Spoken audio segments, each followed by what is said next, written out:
ভাবে একজন একটু আগে বলে গেছেন পাল্লা বাঁকা হয়ে আছে, কারো পাখা বাঁকা হয়ে আছে। আমার বাঁকা পাল্লা নিয়ে কোনো কথা নাই, কিন্তু আমার কথা আছে নসিমপুরবাসীর ইমান বাঁচানোর প্রশ্নে কোনো ধরনের কম্প্রোমাইজ নাই। কথা ঠিক কিনা? আমার এই ভাই তারা, কিন্তু বলতে হবে যারা রোজা আর পূজাকে এক করে ফেলেছে শুধু ভোটের জন্য, যারা আমার মা খাদিজাতুল কুবরাকে গালি দিয়েছে তাদের সাথে কোনো ধরনের কম্প্রোমাইজ নাই, তাদেরকে ভোট দেওয়া জায়েজ নাই। কথা ঠিক কিনা?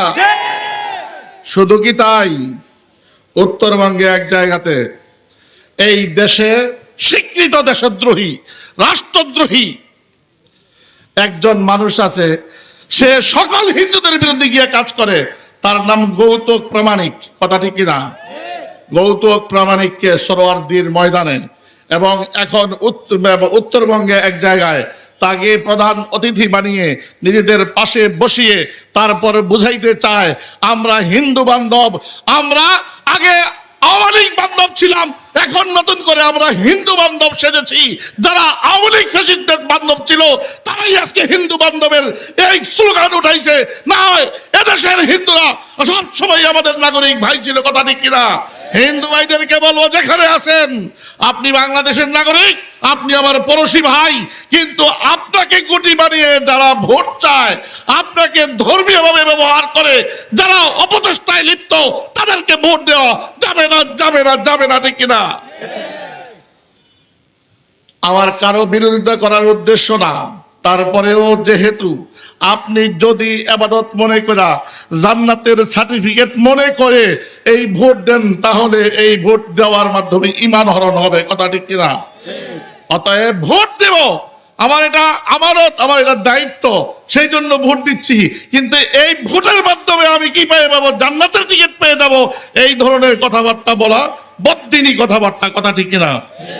এই জন্য আপনাদের কাছে আসতে হয়েছে, আমার ঘরের মানুষের কাছে, যে দেখেন নেক্সট সুরতে অলিউল্লাহর সুরতে আপনার কাছে কিন্তু অনেকেই আসবে। হিন্দু ভাইদেরকে বলতে চাই, আপনার কাছেও আপনার ধর্মীয় ভাবে রাজনীতিকে ব্যবহার করার জন্য ধর্মীয় রাজনীতি জায়েজ, কিন্তু ধর্মীয় ভাবে রাজনীতিকে ব্যবহার করা জায়েজ নাই, রাজনৈতিক ভাবে ব্যবহার করার জন্য ধর্মের ব্যবহারও জায়েজ নাই। কথা ঠিক কিনা? কিন্তু ধর্মে রাজনীতি আছে বিধেই তো আমরা কি রাজনীতি করি, রাজনীতি করব, কিন্তু ধর্মকে নিজে অস্ত্র বানায়া রাজনীতি করব না।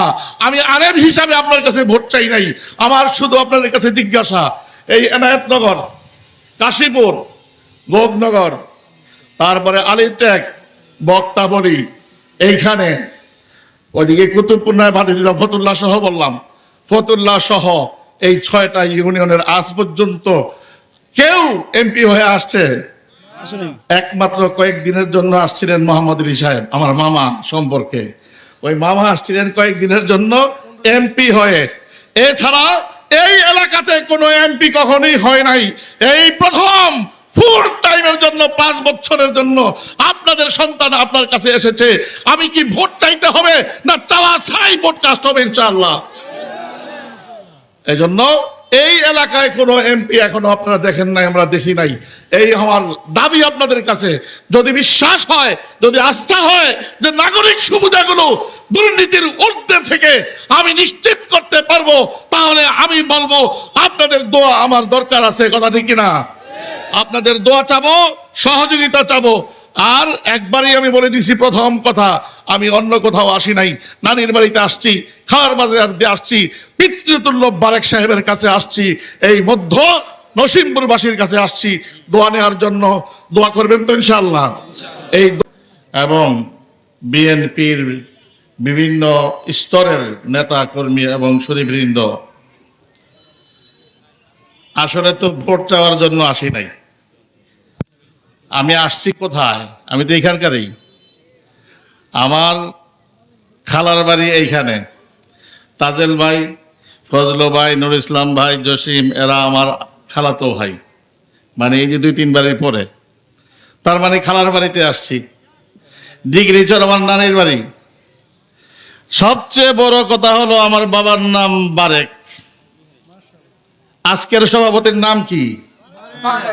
আমি আমার বাবার কাছে আসছি, ভোট দিবে না দিবে তা সব ওনার দায় দায়িত্ব দিয়ে গেলাম। এই এলাকাতে আমি ভোট চাইতে আসবো কেন?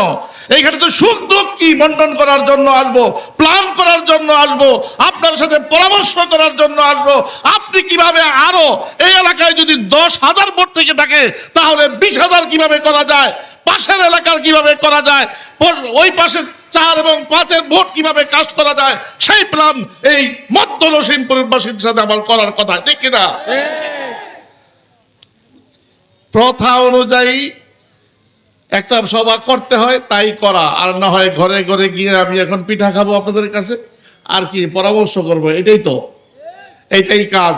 বিধায় আত্মীয় স্বজনের কাছে ভোট চাইতে আসি নাই, শুধু 2টা কথাই বলবো যে আমি যেমন ভোট চাইতে আসছি বা দোয়া নিতে আসছি, বিভিন্ন দোয়াই আমার জন্য অনেক বড় প্রাপ্তি।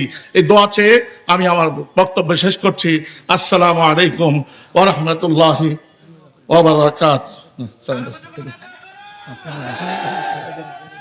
দোয়া দোয়া দোয়া করে দেন, দোয়া করে দেন,